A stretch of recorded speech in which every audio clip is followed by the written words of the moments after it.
Welcome to Tuesday Tips. This is Pam Dunwald, one of your nurse advocates. And it's summer, and I know in Wisconsin here, it seemed like it was taking forever to get some warmer weather, but it's here, and we've already had 80s and 90s. And so with warmer weather comes challenges that can come, with our aging parents. So have you ever wondered about, what you can do to help protect them from heat-related illnesses?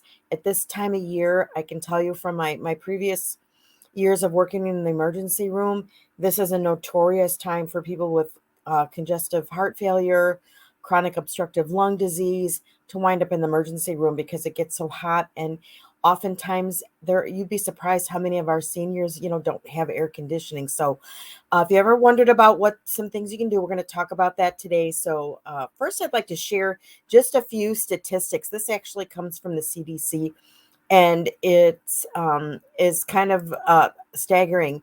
But they say every year there's many hundreds of heat-related deaths, and as one gets older, and so I guess the bottom line is what I'm trying to say is that our elderly population, between 55 and 64 and up, have the highest percentage of deaths.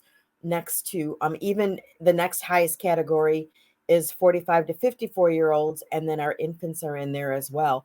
But yes, the highest percentage is 55 and up, and predominantly males. And I think because males are out working, they're out cutting the grass, they're doing outside things, and they don't always take the time to get water and things like that. So we're going to talk about some of those things. But it amazes me how you know just being hot and can increase our risks for death. So let's go ahead and get into the topic a little bit more. So as nurse advocates, we understand the importance of keeping our seniors safe during periods of hot weather. We want to help you and give you some tools and ideas to do that as well. We talked about the elderly being more vulnerable, but we're going to give you like 6 tips that we can help, to keep them safe. First of all, and this is common knowledge, I would think, is again, it's crucial to stay hydrated. Um, the challenge is a lot of elderly people they don't drink a lot of water to begin with. They struggle even to get the minimum amount of fluids in, let alone all the extra fluids that they're going to need while they're hot, or, while they're enjoying the hot weather, or being outside, or indoors warm. So a lot of times they even lose, their feeling for thirsty. And that's one of the reasons why they don't drink as much as they get older, is because they just don't feel thirsty. So that doesn't mean that they are less at risk for having heat related illnesses. That even puts them in a higher category. Having them, if they're encouraging, beverages, juices, waters, again, taking into consideration, if they're diabetic, you want to keep that in mind. But try limiting caffeinated beverages and alcohol, because both those types of beverages can act as um, I want to say like a diuretic. It actually, like a water pill, it's going to, pull that water out, and they're going to urinate it out. So it actually depletes your system of the fluids. So additionally, just make sure they're avoid being outside, during the hottest part of the days, usually that later, mid to later afternoon. One of the other things that we're going to talk about is just in eating in general. Oftentimes, it's best to eat, light, nutritious meals. Avoid eating a lot of heavy, fatty, or spicy foods. That's going to increase your body heat, and it's going to make them feel more lethargic. So, fresh fruits, vegetables, salads, chicken, other lean proteins are really good choices for the summertime. Uh, for those that are, have chronic diseases such as diabetes, congestive heart failure, chronic obstructive lung disease, kidney disease, the hot weather can actually make their symptoms worse. When just think about it, when we're warm, and hot, our maybe our feet, our legs swell up a little bit, and well, that happens with the elderly, and they're actually retaining water, and that extra water, if they have congestive heart failure, that extra water is going to end up backing up into their lungs because their heart is not pumping it effectively, because that's what congestive heart failure does. The harder the pump doesn't work as well, and it can't squeeze the blood. So when you've got more fluid, you've got more blood flow, making the heart work harder, starts to back up in the lungs, and that's what causes that shortness of breath. So we have to be really careful with any kind of lung disease. That hot, humid air just makes it, that extra hard to breathe. A lot of asthma attacks occur during the hot, humid weather. And so we talked about number one, we talked about staying dehydrated. We talked about, trying to stay cool, air conditioning. Make sure you check with your aging parents and make sure that, their air conditioning is working properly. They have fans going. If they can always go to, the mall, the library, a senior center, somewhere where they need to go to cool off.